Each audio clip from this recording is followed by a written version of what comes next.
সন্তান লাঠি দিয়া বাবারে পিটায়, বাবা কান্দে। ঢাকার শহরে বৃদ্ধাশ্রমে গেলে দেখা যায় বড় লোকের বাবাগুলো মাগুলো ওই বৃদ্ধাশ্রমে চোখের পানি ফেলে। কিসের ইসলাম, কিসের মানবতা, কিসের শান্তি, কিসের ধর্ম, কিসের ইসলাম। বড় কষ্ট হয় রে মুসলমান। আজকে বাবা মায়ের প্রতি শ্রদ্ধা নাই। বাবা মা একটা বাবা মায়ের প্রতি 14টা হক। সন্তানের কয়টা হক? 14টা হক। জীবিত থাকতে 7টা, মৃত্যুর পরে 7টা। এই 14টা হকের একটা হক যদি আদায় না করে যাও, তোমার মতো ছেলে, তোমার মতো অপদার্থ সন্তান হবে জাহান্নামী।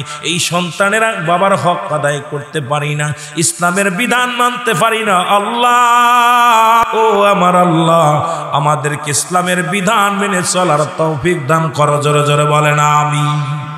আর একটু জোরে বলেন আমিন। আমার ভাইরা, আমার বন্ধুরা, আমার কথাগুলো বলতে গেলে কলিজার মধ্যে বড় আঘাত লাগে। আজকে যাদের উসিলায় দুনিয়ার মধ্যে আসলাম, বাবা মায়ের উসিলায়, সেই মা বাবার জায়গা হয় না ঘরে, সেই মা বাবার খাবার হয় না সংসারে, সেই মা বাবার থাকার জায়গা হয় না ঘরে। এর চাইতে কষ্ট আর থাকতে পারে না। ও আমার যুবক বন্ধুরা, তোরাও একদিন বাবা হবি, তোরাও একদিন মা হবি, সেদিন বুঝবি। এমনি আর নবী বলে নাই তোমাদের মা বাবা যখন বুড়া হয়ে যাবে, খবরদার তাদের বুড়া বলবা না, বুড়ি বলবা না। কারণ তোমাদের মা বাবার সাথে টু শব্দ করবা না। মা বাবা কষ্ট পাইলে আমার আল্লাহ কষ্ট পায়। তাদের সম্মান, তাদের ইজ্জত দেওয়া লাগবে। জোরে বলেন ঠিক কিনা? আমি আমার মাদের বলে যাই, মা আজকে যারা ওয়াজ শোনো, আলোচনা শোনো, তোমার দাদির কাছে বলো, দাদার কাছে বলো, মার কাছে বলো, মা আমাকে যদি বিয়ে দিতে হয়, একজন রিক্সা চালক হোক, গান চালক হোক, সে দিন মজুরি হোক, একটা হালাল খোর বান্দা, যে ছেলেটা নামাজ পড়ে না তার সাথে আমার বিয়ে দিও না। যে ব্যক্তি হারাম খোর বান্দার লগে আমার বিয়ে দিও না। এমন একটা ছেলের লগে আমার বিয়ে দাও মা, সারাদিন পরে একটু মোটা খাবার দিবে, সেই খাবারটা হালাল দিবে, আমারে পর্দায় রাখবে, আমাকে ইসলামের বিধানের যেটা আছে এগুলো নিয়ম এর মধ্যে রাখবে। এমন একটা ছেলের হাত যদি তোমার মা বাবা ধরাইয়া দিতে পারে, এই দুনিয়ার মধ্যে মারে, এই দুনিয়ার মধ্যে টাকা দিয়া শান্তি পাবি না, বাড়ি দিয়া শান্তি পাবি না, সব কিছু তো আমার আল্লাহর জন্য বিচ্ছিন্ন করে দিবে। আল্লাহ বলেন কুল্লু মান আলাইহা ফান, আল্লাহ কয় বান্দারে এই জমিনটা আমি চন্ন বিচ্ছিন্ন করে দিব।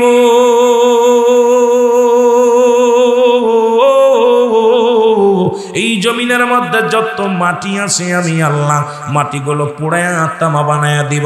জমিনের যত পানি আছে পানিগুলো পোড়ায়া ছাই বানায়া দিব।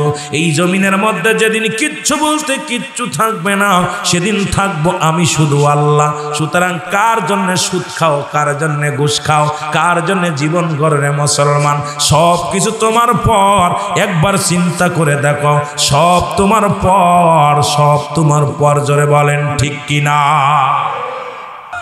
আজকে সন্তান নামাজে যায় না, আপনি কি বলে পারেন না? ছেলে মেয়ে পর্দায় চলে, আপনি কি মানেন না? ওই ছেলে মেয়ে আপনার নয়, ওই ছেলে মেয়ে আল্লাহ পাক আপনার কাছে আমানত রাখছে, এটা খিয়ানত করার অধিকার আপনার নাই।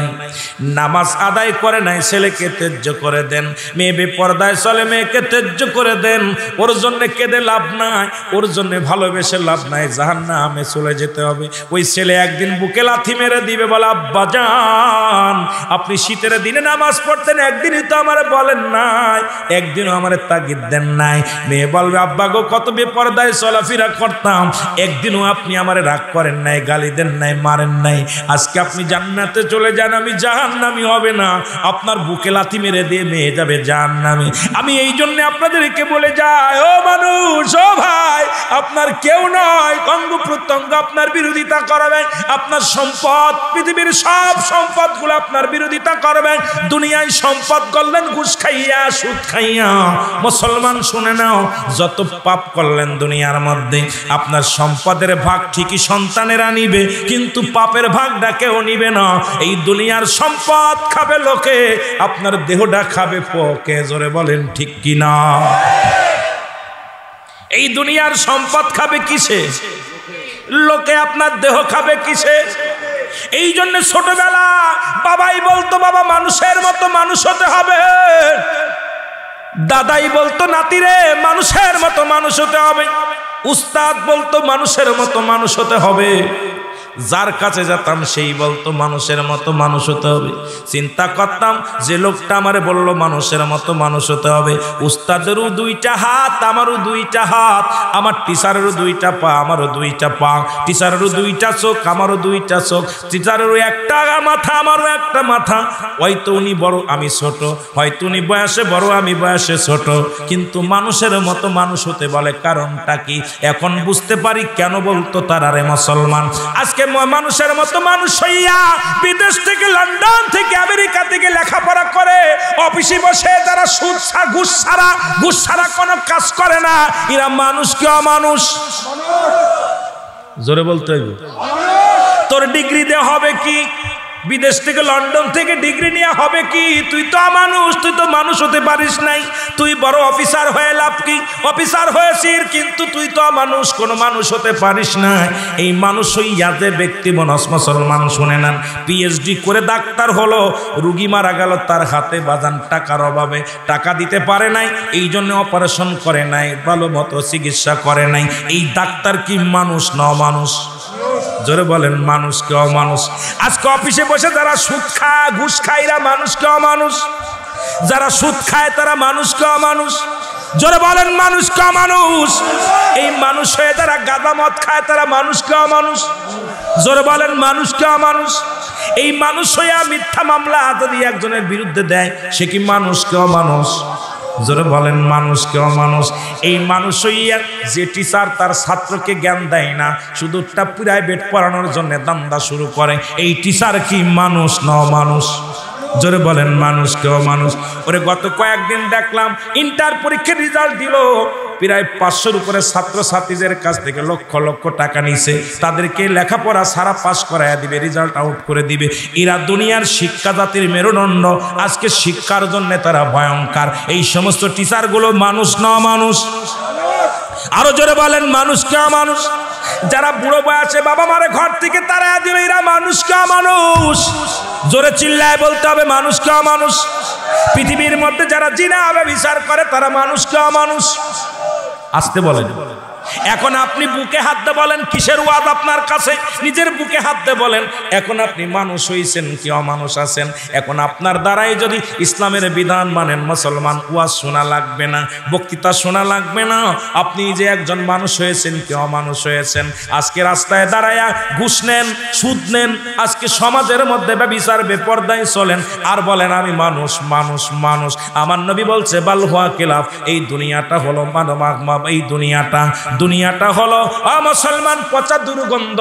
মানুষের চরিত্র হলো কুকুরের চরিত্র। এই কুকুরের যে চরিত্রগুলো মানুষের মধ্যে এসে গেছে, হিংসা, রেওয়া, অহংকার, এ মুসলমান এই লুভি জাতির অহংকার, লুভি জাতির যে খাসলাতগুলো এগুলো মানুষের মধ্যে এসে গেছে, আর কুকুরের খাসলাতগুলো মানুষের মধ্যে চলে গেছে। জোরে বলেন ঠিক কিনা? ইসলামের দ্বিতীয় খলিফা হযরত উমর ফারুক রাদিয়াল্লাহু তাআলা আনহুর কদমের মধ্যে এক বৃদ্ধা তার ছেলের হাত ধরে টানতে টানতে নিয়ে আসলেন। ওয়াজ শোনেন বাবা, আমি আগেই বলেছি আমি এত বড় জ্ঞানী না। বৃদ্ধা এসে বলে আমিনুল মুমিনিন,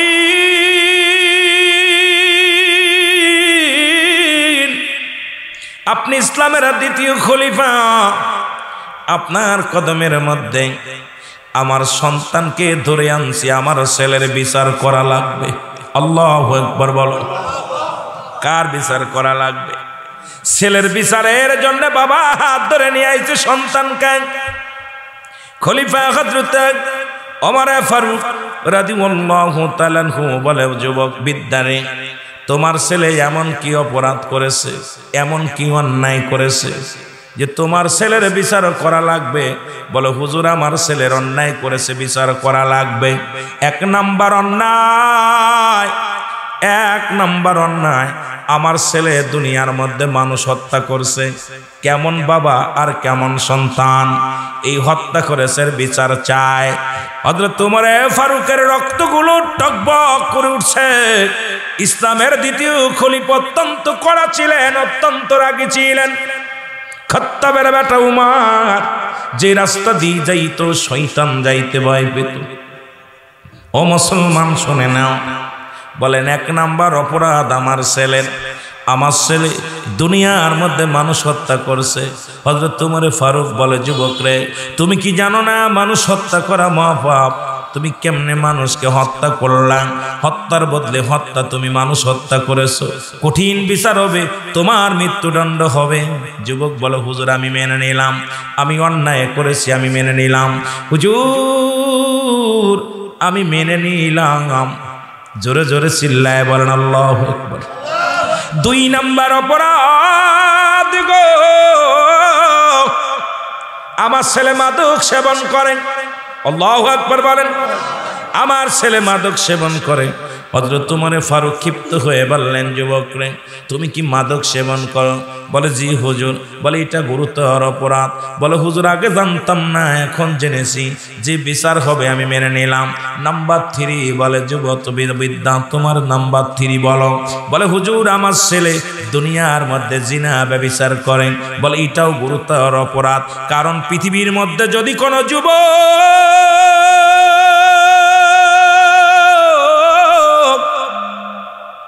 যদি অবিবাহিত যুবক যদি দুনিয়ার মধ্যে জিনা করে, অবিবাহিত নারী যদি জিনা করে গো, ইসলামের শাস্তির বিধান হলো ওই যুবককে এলাকার একজন ন্যায় পরায়ণ মানুষ দিয়ে তার গায়ের মধ্যে 100 ডোরা মারতে হবে।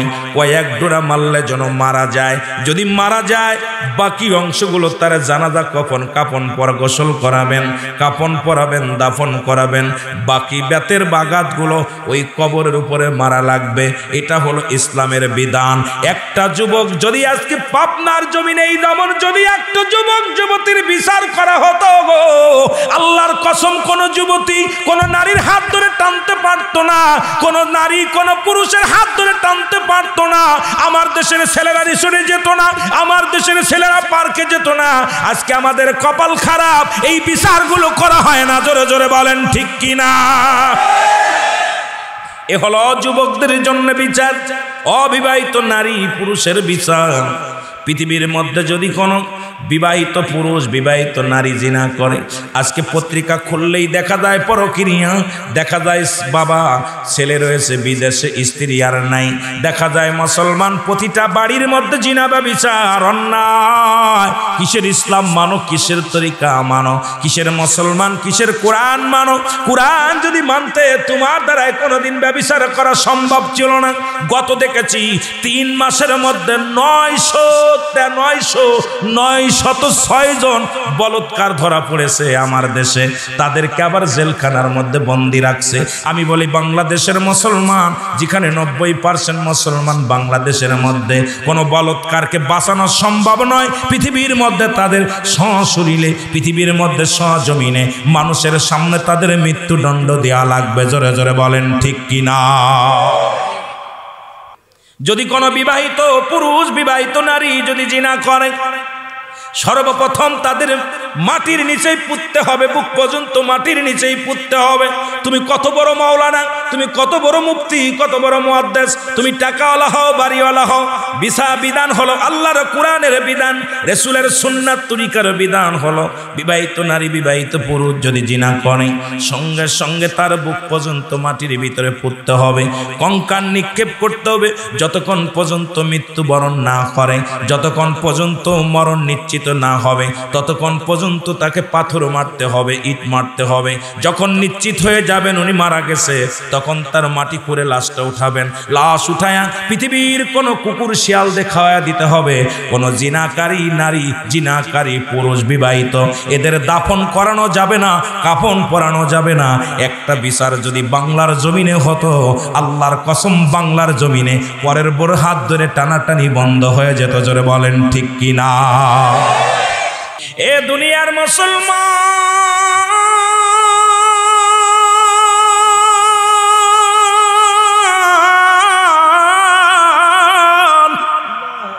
দিলের কান্ডা লাগা শোনে নাও। হযরত ওমর ফারুক ডাকতে বলে, বৃদ্ধরে ও যুবক, মৃত্যুর জন্য প্রস্তুতি হও। কিসের জন্য? মৃত্যুর জন্য প্রস্তুতি হও।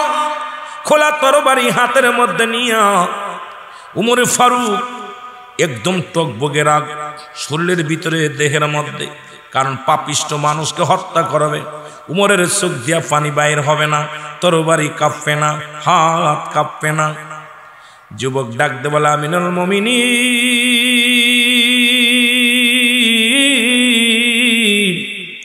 আমি জানি মুসলমান ধর্ম, ইসলাম ধর্ম অতি উত্তম ধর্ম।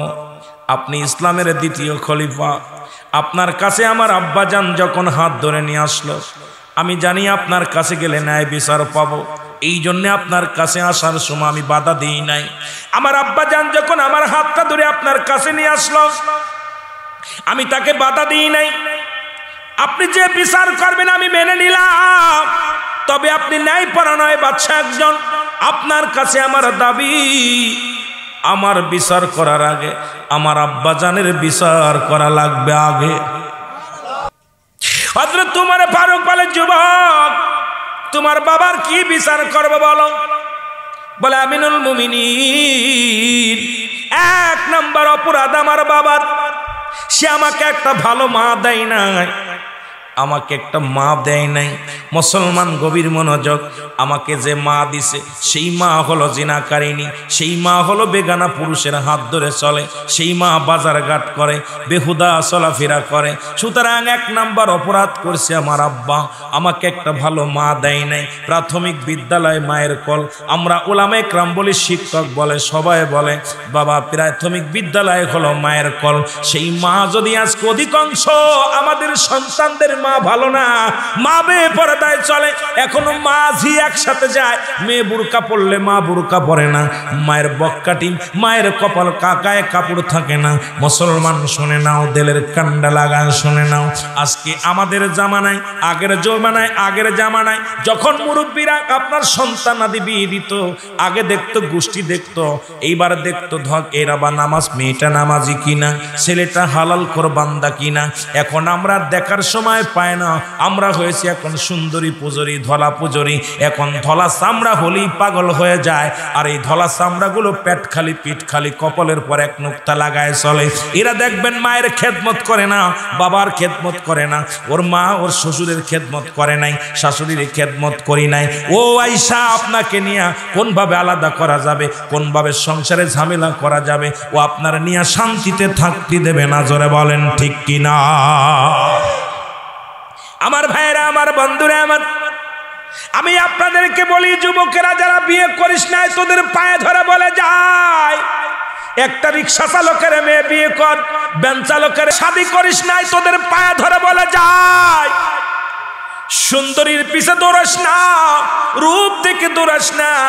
দেখ, একটা আল্লাহওয়ালা, একটা বান্দি যদি জীবনে জুটে যায়, নামাজি বান্দি, কোরআন পড়তে পারে, ইসলামের বিধান মানে সুন্নাত তরিকায় চলে, এমন একটা বান্দি যদি তোর কপালে জোটে রে বাবা, এই দুনিয়ার মধ্যে শান্তি আর শান্তি। জোরে বলো ঠিক কিনা? দুই নাম্বার অপরাধ, আমার আব্বা আমাকে একটা ভালো নাম দেয় নাই। আমার আব্বাজান দুই নাম্বার অপরাধ করছে, সে আমাকে একটা ভালো নাম দেয় নাই। এটার জন্য পিতামাতা দায়ী গো। আজকে সমাজের দোষ দিই, জাতির দোষ দিয়ে শুনে নেন। আজকে আমাদের অধিকাংশ ছেলে মেয়ে হয় হাসপাতালে, দেখা যায় বাসর রাত্রেই নাম রাখা হয়ে যায়, বাসর রাত্রে মিলনের আগেই নাম রাখা হয়ে যায়। স্বামী স্ত্রী এক জায়গায় শুয়ে, ছেলেটা বলে, বিবি আমি নিয়ত করেছি যদি আমার একটা ছেলে হয়, নাম রাখবো শাহরুখ খান। কথা বলেন কি? এখনো বাবারে, এখনো দুজনের মিলনই হয় নাই। আগে 2 রাকাত নফল নামাজ পড়ে আল্লাহর কাছে বলবে, আল্লাহ আমাদের দাম্পত্য জীবন সুখী করো, গোলযোগ দিও না, শান্তি দিও, রহমতের মধ্যে রাখো, সব নাই। আগেই কয়েকটা মেয়ে হও, ছেলে হবে, নাম রাখবো শাহরুখ খান। মেয়ে কয়, না না, আমার তো জীবনের শখ ছিল একটা মেয়ের, যদি আমার একটা মেয়ে হয় নাম রাখবো কারিনা। কতক্ষণ ঠিক কিনা? আল্লাহর কসম শুনে নাও, পৃথিবীর মধ্যে সন্তান দুনিয়ার মধ্যে আগমন হওয়ার পরে 7 দিনের একদিন আগে নাম রাখা দূরত্ব নয়, সুন্নাতের রাসূল যদি মানতে হয় একদিন আগেও নাম রাখা জায়েজ নাই। এখন তো আজকে আলট্রাসাউন্ড, পেটের মধ্যে ছেলে হবে না মেয়ে হবে, এখন ছেলে দাও, ডাক্তার কয় ছেলে হবে, ও নাম রাখা সারা ওই ছেলে কোনোদিন ভালো হবে না। জোরে বলেন ঠিক কিনা? পেটের মধ্যে সন্তান আছে, নাম রাখা সারা ওই মেয়ে কোনোদিন ভালো হবে না। আল্লাহর কসম, রাসূলের সুন্নাত তরিকায় জন্মই হয় নাই। এরপরে অপারেশন থিয়েটারে যখন পেট কাটবে দেখবেন অধিকাংশ ডাক্তার হিন্দু বৌদ্ধ খ্রিস্টান, নাসেরা হিন্দু বৌদ্ধ খ্রিস্টান। ওই সন্তানের কানে আজান যায় না, ওই সন্তানের কানে কোনো কালেমা যায় না। ওই সন্তান দাউসের মতো জন্মগ্রহণ করে, ওই সন্তান বড় হয়ে ইমানদার হয় না, ইমানদার হয় না, জালিম হয়ে যায়। জোরে বলেন ঠিক কিনা?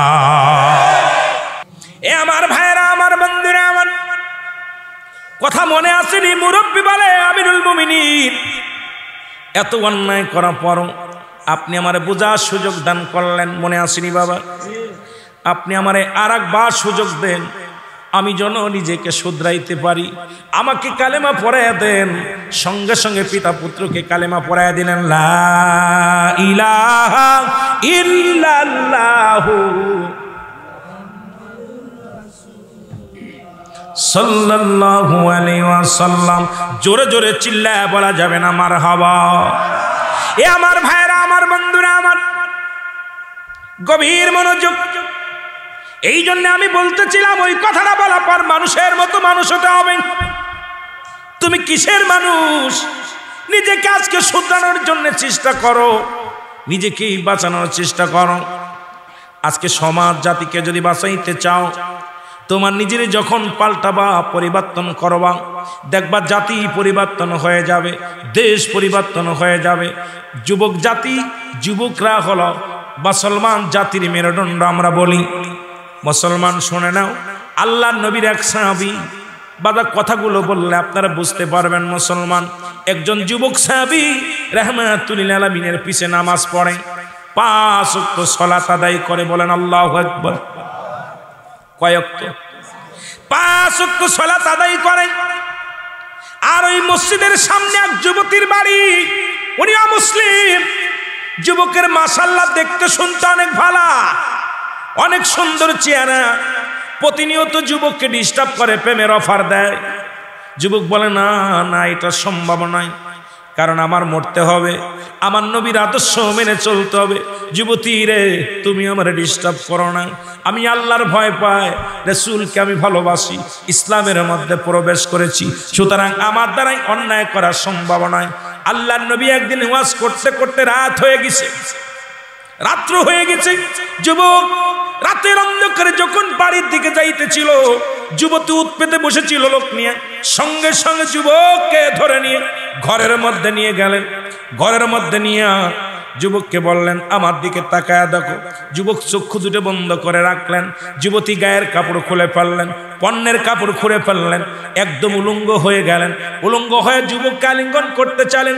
যুবক একবার চিল্লায় বলে, আল্লাহ তুমি আমার ঈমানটাকে বাঁচাও, আল্লাহ আল্লাহু আকবার।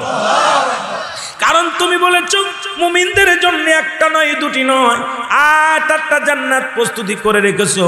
আল্লাহ বলেন, উইদ্দাতুল মুমিনিন, মুমিন মুত্তাকিনদের জন্য একটা নয়, দুটি নয়, 8টা জান্নাত তুমি প্রস্তুতি করে রাখছো গো আমার আল্লাহ।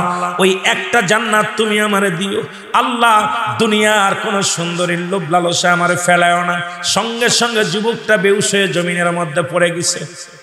বেহুশ হয়ে পড়ে যাওয়ার পর যুবতী হাত ধরে দেখে যুবকটা বেহুশ হয়ে পড়ে গেছে। চিন্তা করে, যুবক যদি মারা যায়, সকালবেলা লোকজনে আমার দোষারোপ করবে। হাতাশিং করে নিয়ে রাস্তার মধ্যে ফেলে আসছে। ফজরে আযান হয়েছে, মুসল্লিরা নামাজের জন্য মসজিদের দিকে রওনা হয়ে গেছে। আল্লাহু আকবার বলেন।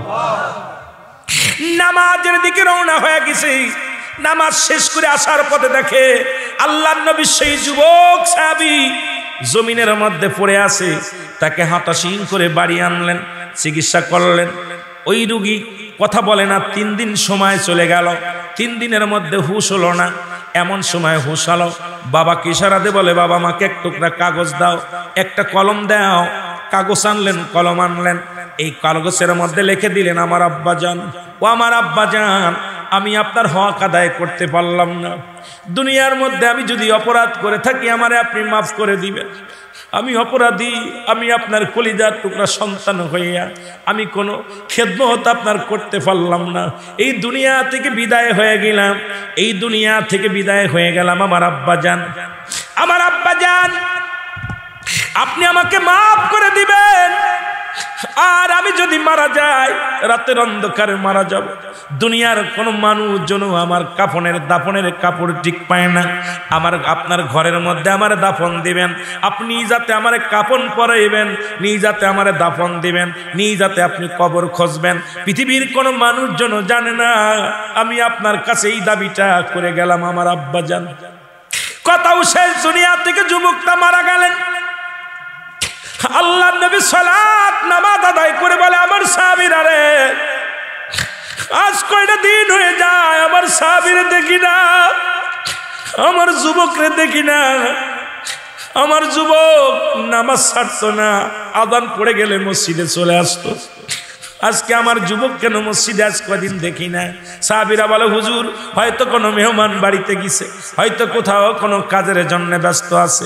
আমার নবী বলে, না না, যদিও কোথায় যায় আমার হুকুম নিত, আমার কাছে বলে যেত, যেহেতু বলে নাই আমার যুবকের কোনো বিপদ হয়েছে আমি নবী বুঝতে পারি।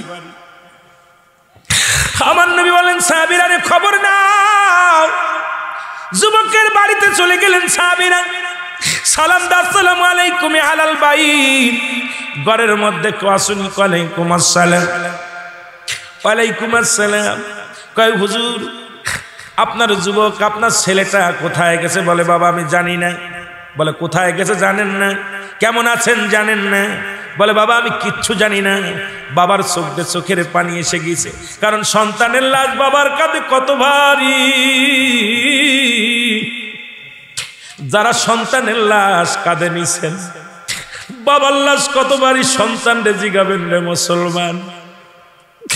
এই পৃথিবীর মধ্যে বাবার জিগাইবেন, বাবা বলবে এই পৃথিবী যত ভারী আমার সন্তান তার চাইতে বেশি ভারী। কারণ ওই সন্তানের লাশ নিয়ে কোনো বাবা হাঁটতে পারে না, চলতে পারে না। বাবার লাশ নিয়ে সন্তান হাঁটতে পারে না। সন্তানের লাশ বাবার কাঁধে, বাবার লাশ সন্তানের কাঁধে, দাদার লাশ নাতির কাঁধে, নাতির লাশ দাদার কাঁধে। লাশ বহনকারী মানুষগুলো জানে পৃথিবীর মধ্যে লাশটা কত ভারী।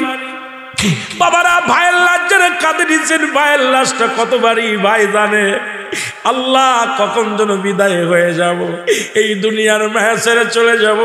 আল্লাহ আমাদের ইমানের সাথে যাওয়ার তৌফিক দান করো। জোরে জোরে বলো না আমিন। আমার ভাইয়েরা, আমার বন্ধুরা আমার, আমি যে কথা বলতেছিলাম,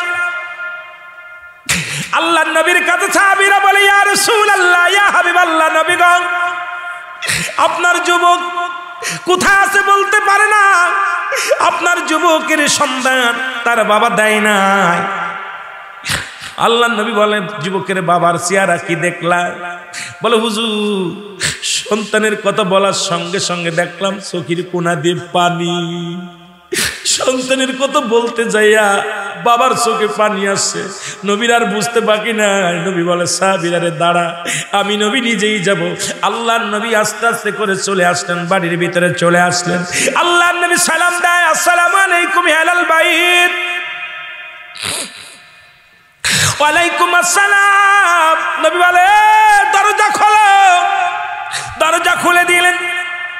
নবীজি ঘরের মধ্যে গেলেন। নবীজি বলেন, ও আমার যুবকের বাবা, আমার যুবক কোথায়? যুবকের বাবা বলে, হুজুর আমি বলতে পারি না, আমার ছেলে কোথায় গেছে আমি জানি না।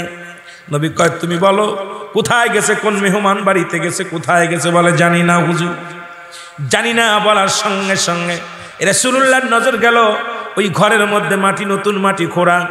বলে, সাহাবী রে, ও আমার সাহাবীর বাবা, ও আমার সাহাবী শোনো। ঘরের মধ্যে কেন নতুন কবর, নতুন মাটি খোঁড়া?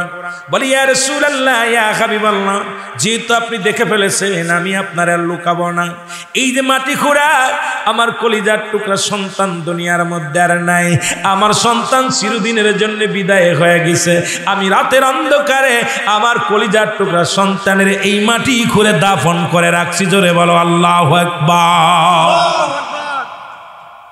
আমার ভাইরা, আমার বন্ধুরা, আমার আল্লাহর নবী বলে, যুবকের বাবা কি হয়েছিল বলো? আমি নবীরে তুমি কেন বললা না? আমি নবীরে কেন জানালে না? আমি নবীর কাছে কেন খবর দিলা না? যুবকের বাবা বলো, হুজুর আমি কোনো জবাব আমি দিতে পারবো না।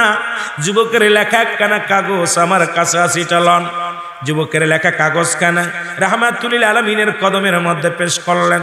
নবীজি দেখে কাগজের মধ্যে লেখা আছে, আমার আব্বা জান, আমি আপনার হক আদায় করতে পারলাম না। আমি আপনার ছেলে হইয়া আপনার কি কোনো হক আমি আদায় করতে পারলাম না।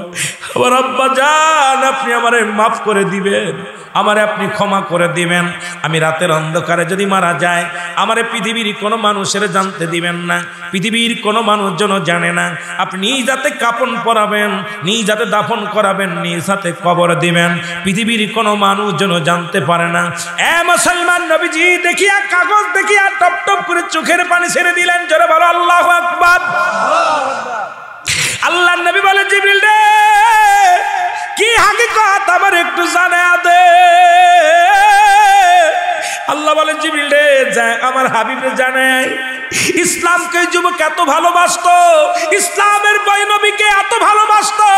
এই যুবক অমুক মহিলার ঘরে যাওয়ার পর যখন এই যুবকটা বেহুশে পড়ে গেছে, ওই যুবক মনে করছে আমাকে হাতাশিং করে হয়তো ওই মহিলার ঘর থেকে উদ্ধার করেছে। মানুষ যখন জানবে এই ছেলেটা জিনা করতে যেয়ে মারা গেছে, অমুক যুবতীর ঘরে যেয়ে মারা গেছে, ইসলামের কলঙ্ক লাগবে, আমার নবীজির কলঙ্ক লাগবে। এই জন্য সে বলেছে সেজন্য রাতের অন্ধকারে তার যেন বিদায় করে দেয়া হয়। আসলে তো যুবক জানে না সে পথের মধ্যে পড়েছিল। যুবক মনে করছে ওই ঘর থেকে আমাকে উদ্ধার করেছে। এ মুসলমান শুনে নাও, আল্লাহর নবী চোখের পানি ছেড়ে কান্দের কই, যুবক রে, তুমি আমাকে এত ভালোবাসতে, ইসলামকে এত ভালোবাসতে, আমি নবীর এত ভালোবাসতে, যুবক রে, আমার ইসলামের কলঙ্ক লাগবে। আজকে আমার দেশে হাজার হাজার দাড়িওয়ালা টুপিওয়ালারা লিবাস পরে পরে যারা বলৎকার করে, আল্লাহর কসম করে বলি, তাদের বিচার এই জমিনের মধ্যে যদি একবার করা হতো, তাদের ফাঁসি নয়, তাদের কুকুর শেল রেখা দিতে হবে। ইসলামের মধ্যে ঢুকে দাড়ির অবমাননা করে, টুপির অবমাননা করে, পৃথিবীর মধ্যে বলৎকার গুলো ধরে ধরে জবাই করার দরকার। জোরে জোরে চিল্লায় বলা যাবে না, ঠিক কিনা? রাগ করেন? জিনাখোর সে কোনো বন্ধু হতে পারে না, জিনাখোর কোনো দলের লোক হতে পারে না, জিনাখোর ইসলামের কোনো আদর্শ মানতে পারে না। জোরে বলেন ঠিক কিনা? এদের বিচার আমি চাইতেছি। হয়তো অনেকের ভাই বন্ধু এই দলে থাকতে পারে, তাদের কলিজায় যে লাগতেছে, কিন্তু আমার কথা, জিনাখোর ওই রিসোর্টে পরের বউ নিয়ে যাবে, পরের মেয়ে নিয়ে যাবে, এদের ধরার সঙ্গে সঙ্গে তাদের বিচার করা লাগবে। জোরে বলেন ঠিক কিনা? কে আমাকে ভালোবাসলো আর কে ভালোবাসলো না কিচ্ছু যায় আসে না। কোন জিনাখোর আমার বন্ধু হতে পারে না, কোন জিনাখোর ইসলামী দলের নেতা হতে পারে না, কোন জিনাখোর পৃথিবীর মধ্যে কোন বন্ধু, কোন কারুর ভাই, কারুর বাবা, কারুর দাদা হতে পারে না। জোরে বলেন ঠিক কিনা? জিনাখোর তো জিনাখোর। জোরে বলেন ঠিক কিনা? আপনাদের আওয়াজ শুনে মনে হচ্ছে আপনারা মনে ওই দলকে সাপোর্ট করেন।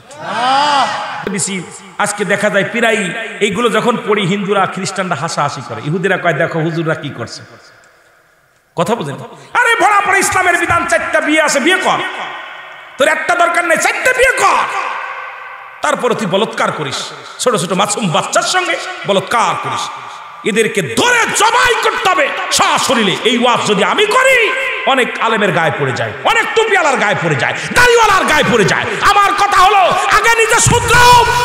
জোরে বলেন ঠিক কিনা? আগে শুধরাও। আমি নিজেই যদি দোষ করি, ওই দাড়ি ছাড়ার কি বলবো? আমি ইসলামের লিবাস লাগায়া, সাইনবোর্ড লাগায়া আমি অপরাধ করতেছি, এতে ইহুদিরা আমাদেরকে কি করে? হাসাহাসি করে। খ্রিস্টানরা বলে দেখো, ওই দেখো মৌলবীরা কি করছে। ঠিক কিনা? আমার এক বন্ধু আছে, মাঝে মাঝে আমার টিটকারি মারে, কয় দোস্ত আজকে কি ফেসবুক চালাইছো? কয় করছে। দেখছো নি? কি? দেখো একটু। আর কি হয়েছে? দেখ পাতো। আমি কি হয়েছে? তো সব মাছে, আমি সব মাছই তো গু খায়, খালি তো গেরে মাছের নাম হয়। কয় না দোস্ত, সাদা কাপড়ই দাগ জড়ায় বেশি, আমিও জানি, কিন্তু সাদা কাপড় গায়ে দিয়ে দাগটা জড়ানোর দরকার কি? কথা বুঝলেন নাই? শিকার যায় যে দাগ জড়ায় বেশি, কিন্তু দরকার কি? রঙিনেরটা গায়ে দিলাম কেন? আমার নবীজির আঘাত আসে, ইসলামের পর জায়গাতে আঘাত আসে। একটা আয়াত যারা তাফসীর কারক তাদেরকে বলবেন এই আয়াতটা ব্যাখ্যা করতে, ইয়া আইয়ুহাল্লাযীনা আমানু, হে ঈমানদাররা, বিশ্বাসীরা, আদখুলু ফিস সিলমি কাফা, পরিপূর্ণভাবে প্রবেশ করো। কিসের মধ্যে? ইসলামের মধ্যে। ইসলামের এই আবিধানিক শাব্দিক অর্থ হলো 80 থেকে 82টা। কয়টা? কথা কয় না কেন? ইসলাম মানে নারীর সতীত্ব পাহারা দাও। ইসলাম মানে একত্ববাদ। এই ইসলামী দলের লোক যারা আছো বুঝে নিও, ইসলাম মানে নারীর সতীত্ব পাহারা দাও। ইসলাম মানে আত্মসমর্পণ। ইসলাম মানে স্যারেন্ডার কাটা। ইসলাম মানে নিজে না খেয়ে অন্যের খাওয়ানো। ইসলাম মানে নিজে ঘুম না পেরে অন্যের ঘুম পাড়ানো। ইসলাম মানে নিজে দুঃখে থেকে অন্যের সুখে রাখা। ইসলাম মানে প্রতিবেশীর হক নষ্ট না করা। ইসলাম মানে পরের নারীর হক নষ্ট না করা। ইসলাম মানে, হে মুসলমান, ইসলামের এইরকম 80 থেকে 82টা শাব্দিক অর্থ। তুই মুসলমান, ইসলামই মানিস না, তুই তো এখনই মুসলমানই হতে পারিস নাই, ইসলামের মধ্যে ঢুকতে পারিস নাই। খালি ইসলাম মানেই শান্তি, ইসলাম মানেই আত্মসমর্পণ, এই দুই সেক্টে কথা বলে শেষ করে দিবি না। তোর দ্বারাই যদি ইসলামের মধ্যে ঢুকা পার, তোর দ্বারা যদি নারীর সতীত্ব রক্ষা না হয়, তোর দ্বারাই যদি ইসলামের বিধান যদি লঙ্ঘন হয়, তোর দ্বারাই যদি ইসলামকে ক্ষতিগ্রস্ত হয়, তোর দ্বারাই যদি আমার নবীর উপর আঘাত আসে, তোর দ্বারা যদি ইসলামের উপর আঘাত আসে, তুই মুসলমান না, তুই জালেমের বংশধর। জোরে বলেন ঠিক কিনা? জালিমদের অন্তর্ভুক্ত। হয়তো আমার পরে অনেক অনেক মানুষ কষ্ট পায়, অনেক। আমার মাঝে মাঝে বা রুল আমিন ভাই, আমি কি হয়েছে কন এইভাবে আমাদের, আপনি নিজের পক্ষে কথা বল, খালি নিজের দোষটা ধরে না ভাই। ওই ব্যক্তি উত্তম যে ব্যক্তি নিজের দোষটা ধরায় দেয়। জোরে বলেন ঠিক কিনা? খালি নিজের দোষটা আমি, ওই ব্যক্তি সর্বোচ্চ উত্তম। নিজের সমালোচনা করেন না। জোরে কন ঠিক কিনা? পরেন নয়। মাঝে মাঝে কান্না আসে, আল্লাহ আমার ইসলামটাকে যারা ক্ষতি করতেছে। আজকে কিছু দাড়িওয়ালা টুপিওয়ালারা গাড়ি ঘোড়া পুরাচ্ছে, দুর্নাম হচ্ছে মৌলবীরা গাড়ি পুরায়। সব মৌলবী গাড়ি পুরায়? কথা বলেন না কেন? আহা, আসলেই কোনো মৌলবী গাড়ি পুরায় না, মৌলবী সাজে যারা, এরা গাড়ি পুরায়। যেটা বলেন ঠিক কিনা? মৌলবীরা অন্যায় করে না, আলেম কখনো অন্যায় করে না। আলেম সাজে যারা অন্যায় করে, এরা আলেম সাজে। আসলে প্রকৃত আলেম কোনো অন্যায় করে। যেটা বলেন ঠিক কিনা? আহা, এই জন্য অবস্থা খুব খারাপ। কোথায় যাব? কোন দেশে যাব? আল্লাহ নবী বলেন, দোয়া করলেন, দুটি হাত উঠে দোয়া করলেন যুবকের জন্য। এমন সময় জিবরিল আমিন এসে বলে, ইয়া রাসূলুল্লাহ, ইয়া হাবিবাল্লাহ, আপনি যে যুবকের পক্ষ নিছেন, ওই যুবক জান্নাতুল ফেরদাউসের মধ্যে, আজকের গোরস্থানের নামটা যেটা, ওই জান্নাতুল ফেরদাউসের মধ্যে ঘোরাঘুরি করে। জোরে বলেন সুবহানাল্লাহ। আর একটু জোরে বলেন আল্লাহু আকবার। আল্লাহ নবী ওখান থেকে চলে গেলেন ওই মহিলার ঘরে। যা দেখে মহিলাকে ডাক দিলেন নবীজি একটু গুসা সুরে, মহিলা বলি, ইয়া রাসূলুল্লাহ, ইয়া হাবিবাল্লাহ, আমি জানতাম না ইসলাম ধর্ম এত শান্তির ধর্ম, আমি জানতাম না। নবী গো, আপনি আপনার কাছে ক্ষমা চান। আপনার যুবককে আমি অনেক চেষ্টা করেছি আমার দিকে তাকানোর জন্য, আমার দিকে আকৃষ্ট করার জন্য। ইয়া রাসূলুল্লাহ, ইয়া হাবিবাল্লাহ, কুরআন হাদিস যে এত আদর্শ আমি আগে বুঝতে পারি না, আপনার আদর্শ এত আদর্শবান বুঝতে পারি নাই। ওই যুবক জীবন দিয়ে গেছে, ইজ্জত দেয় নাই।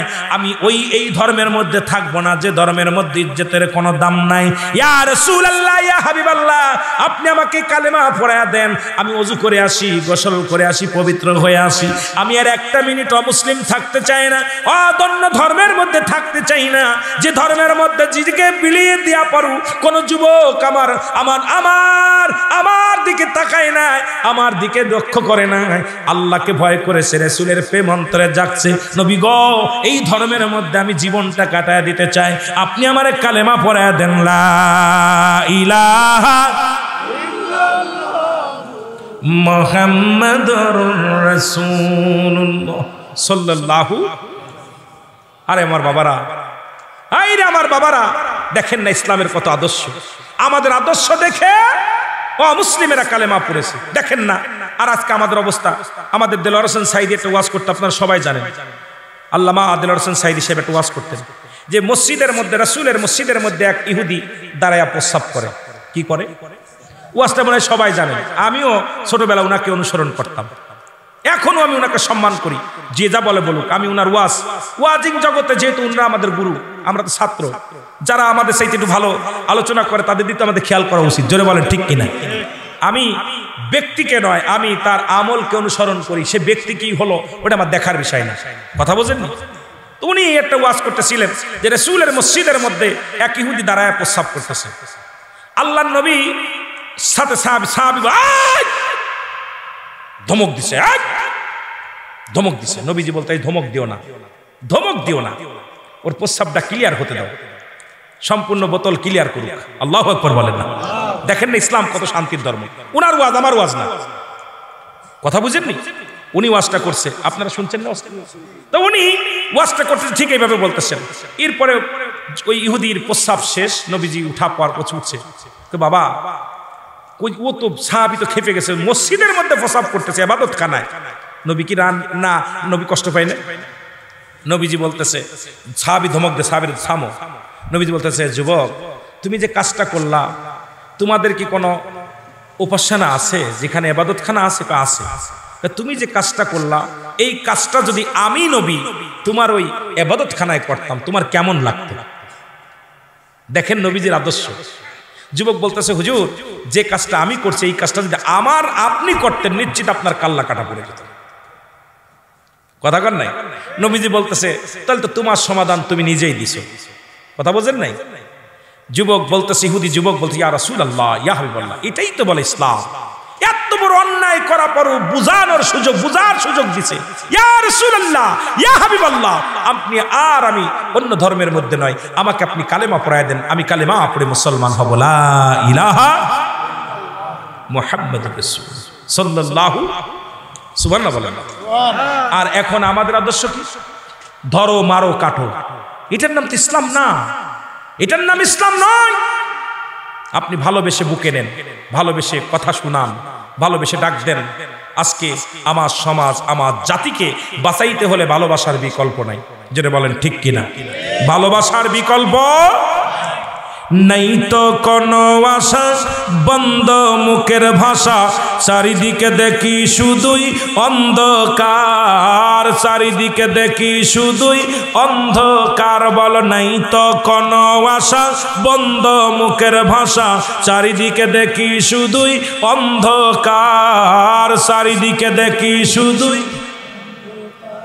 না না আর মানি না ওদের ওই তাল বাহানা, ওদের ওই ধোকার পিছে আছে যে শুধুই মিছে। নাই তো কোনো আশা, বন্ধ মুখের ভাষা, চারিদিকে দেখি শুধুই অন্ধকার, চারিদিকে দেখি শুধুই অন্ধকার। অবস্থা খুব খারাপ, যেদিকে তাকায় সেদিকেই অবস্থা খারাপ। ঠিক কি না? আমি বাবা আর আলোচনা করব না, একটা আলোচনা করে যাই, সামান্য একটা আলোচনা করব। সেটা হলো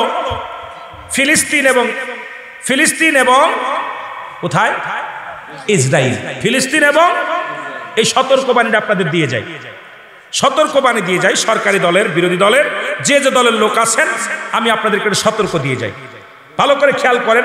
হয়তো আমার এই জ্ঞান হয়তো ক্ষুদ্র জ্ঞান, এই ক্ষুদ্র জ্ঞান হয়তো এই কথাটা বলা ঠিক না, তবু আমি বলে যাই। সবাই খেয়াল করবেন, আল্লাহু আকবার বলেন না। ফিলিস্তিন একটা মুসলিম রাষ্ট্র, ইসরায়েল একটা সম্প্রদায়। ইসরায়েল একটা সম্প্রদায়। তৎকালীন জামানায় ভালো করে লিখে নেন যে ইসরায়েলটা রাসূলুল্লাহর লাশ মুবারক চুরি করার জন্য এসেছিল। সেই শহরটা কি? মোসুল শহর। মোসুল শহর থেকে রাসূলের লাশ মুবারক চুরি করার জন্য আগমন করেছিল, যে মুসলমানদের কাবায় ঢুকতে দেওয়া হবে না, মুসলমানদের মদিনায় যেতে দেওয়া হবে না। রাসূল ওখানে নাই, এটা একটা তোহমাত দেওয়ার জন্য ওরা লাশ চুরি করতে গেছিল, ইহুদি সম্প্রদায়। এই ইসরায়েলের ইহুদিরা শুনে নেন ভালো করে, আপনার কোথায়? ফিলিস্তিন। ফিলিস্তিন হলো মুসলিম কান্ট্রি। ওই অসহায় ইসরায়েল তখন ফিলিস্তিনের কাছে সাহায্য চেয়েছিল। তখন তারা ছিল যাযাবরী। আমাদের দেশে যেমন ওই আপনার মিয়ানমার থেকে একদল রোহিঙ্গা আসছে, ঠিক কিনা? জোরে বলেন ঠিক কিনা?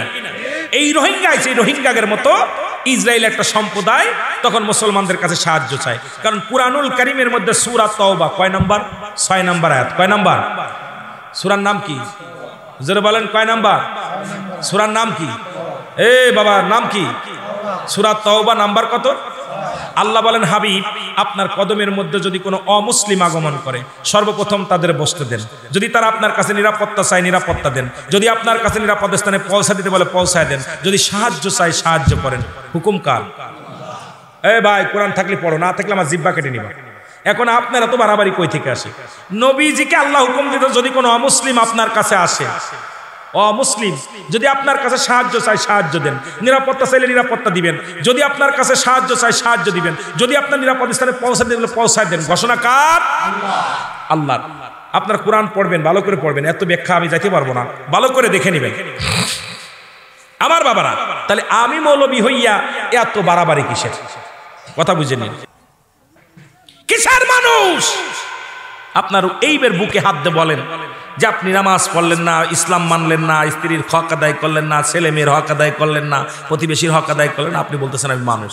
হাত পা থাকলেই এইরকম পশু একদম মানুষ হইয়া হাত পা জ্ঞান থাকলেই কত হাজার হাজার জ্ঞানীরা আমার দেশে অমানুষ। জোরে বলেন ঠিক কিনা? এর দুর্নীতির ওই আকড়ায় বসে জাহির করে জ্ঞান, কলম দিয়া কামাই টাকা, কলম দিয়া কামাই টাকা, আবার ধরে সাধুর ভানোরা। শিক্ষিত শয়তানোরা, শিক্ষিত শয়তানোরা। আমার দেশে 99% শিক্ষিতরাই হলো মানুষ। আজকে কলমের খুসা দিতেছে চাকরি অফিসে লক্ষ লক্ষ টাকা, সরকার বেটা তাদেরকে বেতন দিতেছে, তারপরে ঘুষ না খালি চলে না। জোরে বলেন ঠিক কিনা? পুলিশ বাহিনী রাস্তায় দাঁড়িয়ে আছে কুকুরের মতো, 20 টাকা 50 টাকা, তারা কি করবে? ঘুষ নেবে। লজ্জাজনক। আমার দেশের শিক্ষাঙ্গনে সুপারিনটেন্ডেন্ট বলেন, মাদ্রাসার সুপারিনটেন্ডেন্ট একটা পিয়নকে নেবে 5 লাখ 6 লাখ টাকা আগে গোপনে নিয়ে দিচ্ছে। জোরে বলেন ঠিক কিনা? তোর কিসের দাড়ি, কিসের টুপি? তোর মাথা ভরা টুপি রয়েছে, মুখ ভরা দাড়ি রয়েছে, আল্লাহর নবীর সুন্নতি লিবাস রয়েছে, কিন্তু তুই তো কুকুরের চাইতেও খারাপ। জোরে বলেন ঠিক কিনা? কোথায়? এখন মসজিদে চাকরি নিতে হলো ঘুষ লাগতেছে। আল্লাহর কসম, যেহেতু মাঝে মাঝে ওই মসজিদের চাকরি হলে আমাকে ডাক হয়, এই 1-2-3 দিনে যে আউট, আমি আশ্চর্য হয়ে গেছি। আমারে কয়, হুজুর ওই চাকরিটা আমার দরকার, আমি আপনার 10,000 দিতেছি। আশ্চর্য হয়ে, হুজুর আপনি বললে আমার হবে চাকরিটা, ওখানে বেতন 25,000, আমি আপনাকে 10,000 টাকা নাস্তা খরচ দিতেছি। আহা, কোন দেশে বাস করতেছেন? এই জন্যে আমার নিজের বিবেকটাকে যখন আমি মেরে ফেলেছি, নিজের বিবেকটাকে আজকে হত্যা করেছি, আরেকজনকে দোষারোপ করে লাভ নাই। জোরে বলেন ঠিক কিনা? আজকে অমানুষ। আপনি নিজে মানুষ হতে পারছেন না, একবার বিবেকটাকে খাটান না। খালি খালি সমালোচনা, এ ভালো না, ও ভালো না। আরে নিজেই তো তুই ভালো না, তো নিজের বিবেকের কাজ চিন্তা কর। আর নিজে আপনারে চিনতে পারলে যাবে অচিনারে চিনে। ঠিক কিনা? নিজেরা চেন। এরিস্টটল, সক্রেটিস বই লেখা পার বললেন নো দাইসেলফ, নিজেকে নিজে চিনতে হবে। জোরে বলেন ঠিক কিনা? পড়ছেন না বই? পড়ছেন? আমার জ্ঞানীগুণী যারা আছে বলছে নিজেরা চিনতে হবে। খালি আমরা পরে চিনতেছি, খালি পরে চিনতেছি, নিজের কন্ট্রোল করতে পারি না। আজকে সমাজ জাতি নষ্ট হয়ে যায়। এর দুর্নীতির ওই আকড়ায় বসে জাহির করে জ্ঞান, বলেন দুর্নীতির ওই আকড়ায় বসে জাহির করে জ্ঞান, কলম দিয়া কামায় টাকা, কলম দিয়া কামায় টাকা, আবার ধরে সাধুর ভানোরা। শিক্ষি ওরা হলো জাতির নাকি মহামারী মহাতন, ফাইলে কলম ঠেকাইয়া চালায় উরা নির্যাতন। ফাইল ঠেকায় রেখে কাজ করবে না, কাল করবে না, 1 সপ্তাহ ঘুরায়। ও ঘুরতে ঘুরতে চিন্তা করে টাকা না দিলে আর হচ্ছে না। পিওনে কয়, ভাই কয়দিন ঘুরতেছেন? কয় 7 দিন। পাগল, এত ঘুরেন কেন? ওরে 2,000 দিয়ে দেন। আমার 500 দেন, উঠিয়ে দেয়, দেখে ফাইল সই হয়ে গেছে। জোরে বলে ঠিক কিনা? ওরা হলো জাতির নাকি মহামারী মহাতন, ফাইলে কলম ঠাকাইয়া চালায়ুরা নির্যাতন। ঘুষের টাকায় ওদের ভুড়ি, ঘুষের টাকায় ওদের ভুড়ি, করে যে টান টান ওরা শিক্ষিত শয়তান ওরা। আরো জোরে বলেন, ওরা শিক্ষিত শয়তান ওরা। আবার স্কুল কলেজের দিকটা ভাই দেখো না চোখ মেলিয়া, মেয়েরা সব বই ছাড়িয়া আছে শুধু প্রেম লইয়া। ঠিক লেখাপড়া আছে, খালি আর যোগ বি, বি যোগ বি যোগ ডি, ডির মধ্যে পাইলো কি? জোরে বলেন ঠিক কিনা? খালি যোগ যোগ দেখবেন, বি যোগ আর, আর যোগ বি। আমি কই যোগের ভিতর হইলো কি? জোরে বলেন ঠিক কিনা?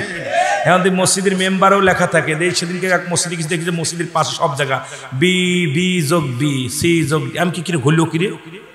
একজনের জিগাইতেছি, কইছে বিতে বাবু আর বিতে বিথি, বিথি আর বাবু। আমি কই ওরে বাবা রে বাবা, তুই কেরাম বুঝলি? কয় হুজুর বুঝলাম, আমার বন্ধু হয়। কথা বুঝেননি? আহারে সমাজ, ঠিক না? স্কুল কলেজের দিকটা ভাই দেখো না চোখ মেলিয়া, ছেলেরা সব বই ছাড়িয়া আছে শুধু প্রেম লইয়া। আর অশ্রুজি তার সঙ্গের সাথী, অশ্রুজি তার সঙ্গের সাথী, হইতেছে মস্তান ওরা শিক্ষিত। আল্লাহর কসম করে বলি, আমি কুষ্টিয়াতে আসি, মাঝে মাঝেই দেখি, আমি অনেকবার দেখেছি কুষ্টিয়া বিশ্ববিদ্যালয়ের সামনে সরাসরি পিস্তল হাতের মধ্যে, সরাসরি হকি স্টিক হাতে, বড় বড় লাঠি হাতে পুলিশ দাঁড়ায় রয়েছে। ওরা দাঁড়ায় দাঁড়ায় দুই গ্রুপ, এ পাশে এক লাঠি। স্কুল কলেজে থাকবে বই আর খাতা, হাতের মধ্যে থাকবে কলম, কিন্তু অধিকাংশ কলেজের ছাত্রদের হাতে উঠছে পিস্তল, অধিকাংশ ছাত্রদের হাতে উঠছে হকি স্টিক, অধিকাংশ হাতে আসছে বড় বড় রামদা। এটার নাম তো শিক্ষাঙ্গন নয়, কারণ আমরা যেখান থেকে শিক্ষা নিব সেখানেই দুর্নীতি। জোরে বলেন ঠিক কিনা? জোরে বলেন ঠিক কিনা? আমার বাড়ি মাগুরা, বিয়ে করছি কুষ্টিয়া। আমরাও তো পড়ালেখা করেছি, আমরাও বিশ্ববিদ্যালয় পড়েছি, আমরাও কম লেখাপড়া করি নাই। আমার ডিগ্রিগুলো আমরাও কম ডিগ্রি নিয়ে নিই, তবে এত বলছি এই সব ডিগ্রি আমি মূল্যায়ন করি না। আমরাও মাদ্রাসার ছাত্র, বিশ্ববিদ্যালয়ের ছাত্র। আমার সাথে যে ছেলেটা ক্যামেরা চালাচ্ছে, ট্রিপল টাইটেল, ও কি কৃষি, ও আপনার কুষ্টিয়া বিশ্ববিদ্যালয় থেকে ফারেক। ওটা দেখা যাচ্ছে একটা ক্যামেরাম্যান, ও ট্রিপল টাইটেল। এরপরে একটা মাদ্রাসার শিক্ষক সাথে থাকে, মাওলানা মুফতি মেহেদী হাসান সিদ্দিকী, ওর ওয়াজ আছে অনেক। আমার ড্রাইভার হাফেজে কোরআন মাওলানা শামসুল হক, ড্রাইভার যিনি, এও বিশ্ববিদ্যালয়ে আমার ভাইরা। কিন্তু আমরা শিক্ষা, আমার যে সাথে যারা থাকে প্রতিটাই বড় বড়, যে আমার ড্রাইভার বললাম যাকে জিগেন, আমার ড্রাইভার আছে এখানে, উনি কোরআনে 30 পারা কোরআনের হাফেজ। বড় আশ্চর্য হয়ে যায়, এরাও শিখছে আর আমার জাতি আজকে কোথায়? এই জন্য আমাদেরকে গুড়া আগে হাত দিতে হবে গুড়ায়। আপনি গুড়া কেটে দিয়ে আগায় পানি দিয়ে লাভ নাই, কারণ আমার জাতিকে বাঁচাইতে হলে নিজে বাঁচতে হবে আগে। জোরে বলেন ঠিক কিনা? অন্যকে দোষারোপ নয়। জোরে বলেন ঠিক কিনা? কষ্ট হচ্ছে আপনাদের? কষ্ট হচ্ছে? 2টা বেজে গেছে, আমিও আর বেশি আলোচনা করব না, আপনাদেরকে কষ্ট বেশি দিব না। কষ্ট হচ্ছে? কথা বলেন, কষ্ট হচ্ছে? আমার বাবারা, আমার আগামীকাল সিলেটে প্রোগ্রাম, অনেক দূরে যাব। আগামীকাল সিলেট, এই বঙ্গে প্রোগ্রাম নিতাম না, তবে এই বঙ্গে আসার পর আমি একটা জিনিস পেয়েছি, সেটা হলো, সেই জিনিসটা হলো যে আপনাদের ভিতরে আলোচনা শোনার মুড, ভালোবাসা সব ঠিক আছে, কিন্তু আমরা দিতে পারতেছি না, আসল গাইডলাইনগুলো দিতে পারতেছি না। আমরা গাইডলাইন যদি ঠিক মতো দিতে পারি, আল্লাহর কসম আমার মন বলে আপনাদের এলাকার মধ্যে শোনার মানুষগুলো বাইর হবে। কিন্তু সময়ের অভাব আর এই গাইড দেওয়ার লক্ষণ আমাদের যারা আছি, আমরা গাইড মতো দিতেছি না। কারণ আমরা ওই যে পক্ষ নিয়ে আছে সেই পক্ষে কথা বলে চলে যাই, আমরা নাচায় চলে যাই, কিন্তু জনগণ কি নিল, কোন আমলটা নিল, এদিকে আমাদের তাকানো। আমার পকেট গরম হলেই হলো, খাওয়াটা ভালো হলেই হলো। ঠিক কিনা? ঠিক কিনা? কষ্ট পান? কষ্ট পান? কষ্ট পেলে মাফ করবেন। যেটা আমার একটু উচিত কথা কইলে একটু কষ্ট পায়, কিন্তু আমিও তো থাকবো না চিরদিন, চিরদিন থাকবো না। এই কিছুদিন আগে আপনাদের বাজারে ছিলাম, এই জায়গায় আমার গাড়ি নষ্ট হয়ে গেল রাত্রেবেলা। এই যে বাজারটার নাম কি যেন, গয়াসপুর বাজারে। ওই যে গাড়ি, হঠাৎ করে গাড়ি নষ্ট। এই জায়গা প্রায় রাত 10টা পর্যন্ত আমি গাড়ি নিয়ে বসে আছি। এখান থেকে একজন ব্যাটারিওয়ালা, আমার হুজুর দেখে ওই পাশে ব্যাটারির দোকানদার, এই আগে আসে, উনি আমার ব্যাটারি নিয়ে গাড়িটি স্টার্ট দিল, স্টার্ট হলো না। এরপরে আপনার কুষ্টাতে দেখালাম, ওদিন দেখলাম যে আপনাদের ভিতরে আন্তরিকতা আছে, অনেক ছেলের ভিতরে আন্তরিকতা আছে, ভালোবাসা আছে। আমাকে আর একটা গাড়ি ঠিক করে দিয়ে মাহফিলে পাঠাইলো। কিন্তু তাদের ভিতরে কয় হুজুর আপনি টেনশন করেন না, দেখলাম যে এদের ভিতরে মানবতা আত্মমানবতা আছে। হুজুর হরতালের দিন আপনি এখানে আসেন, আপনার গাড়িটাও তো পুরাই দিতে পারে কে বাপ কারা, কিন্তু ভাই কোনো টেনশন করে না, গাড়িটা ওই পাশে এক বাড়িতে রাখলাম, রাখার পর গাড়ি রেখে চলে গেলাম, রাত্রি মাহফিল করে আসি, দিয়ে আমার গাড়িটা যত্ন করে রেখে দিছি। এই জন্য আপনি আসা পরে বাজারের পর ঢোকা পরই আমি আমার সফরকারীর বলতেছি এই সেই বাজার, ঐতিহাসিক বাজার যেখানে আমি 10টা পর্যন্ত রাত দাঁড়িয়েছিলাম।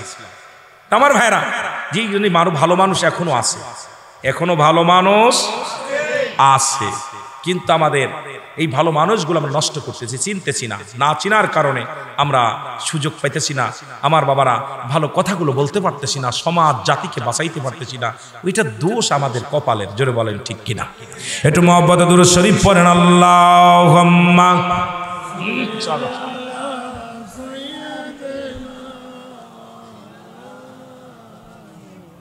ওয়ালা আলি।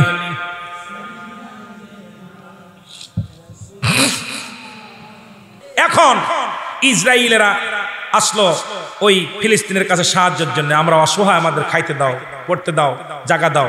তখন ইসরায়েলের ওই আপনার ফিলিস্তিনের দিলে মায়া, মুসলমানদের দিলে মায়া, তখন তাদেরকে আশ্রয় দিলেন, থাকার জায়গা দিলেন, খাওয়ার ব্যবস্থা করলেন, বসত বাড়ি করে দিলেন, যে তোমরা থাকো, তোমাদের ইচ্ছা মতো তোমরা থাকো, তোমাদের সুযোগ সুবিধা সব দেওয়া হলো। জোরে বলেন আল্লাহু আকবার, আরো জোরে বলেন আল্লাহু আকবার। সব প্রকার সুযোগ সুবিধা তোমাদের দেওয়া হলো।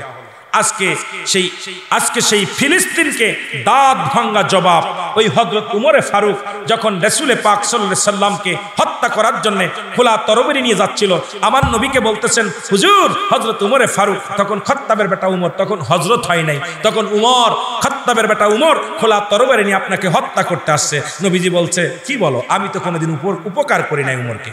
কি করি নাই? আমি তো কোনোদিন উপকার করি নাই। হযরত উমরকে যখনই পেয়েছি তখনই তো আক্রমণ করেছি উমরকে, উমর তো আমাকে হত্যা করতে আসতে পারে না।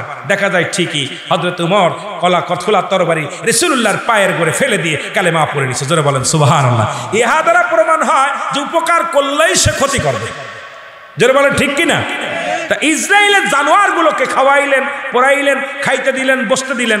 আজকে এই ফিলিস্তিনের নিরীহ বাচ্চাদের, তাদের নিরীহ বাচ্চাদের প্রাণ কেড়ে নিতেছে, তাদেরকে মসজিদ আক্রমণ করতেছে, মসজিদ আকসার মধ্যে দখল করে নিচ্ছে, তাদেরকে আক্রমণ করতে তারা দিনে দিনে এতভাবে প্রসারিত করে ফেলেছে, অনেক দিন সময় লাগছে। আজকে যাদেরকে জায়গা জমি দিল, আজকে আঠাল্লা আইসা তাদেরকে দেশ ছাড়া করতে চায়। জোরে বলেন ঠিক কিনা? তদ্রূপ আমার দেশে 11 লক্ষ রোহিঙ্গা আসছিল। আমি বলে যাই, শুনে নেন, হয়তো আমি বাঁচবো না, কখন মারা যায়, কখন চলে যায়, কে কখন কোথায় চলে যায়, লিখে নেন রুহুল আমিনের ইতিহাস। কারণ আমি চট্টগ্রামে প্রোগ্রাম করি প্রচুর। এই বাংলাদেশে যত মাদক সেবনের কারখানা তৈরি করতেছে মিয়ানমার, আর এটা রোহিঙ্গাদের হাত ধরে আসতেছে। জোরে বলেন ঠিক কিনা?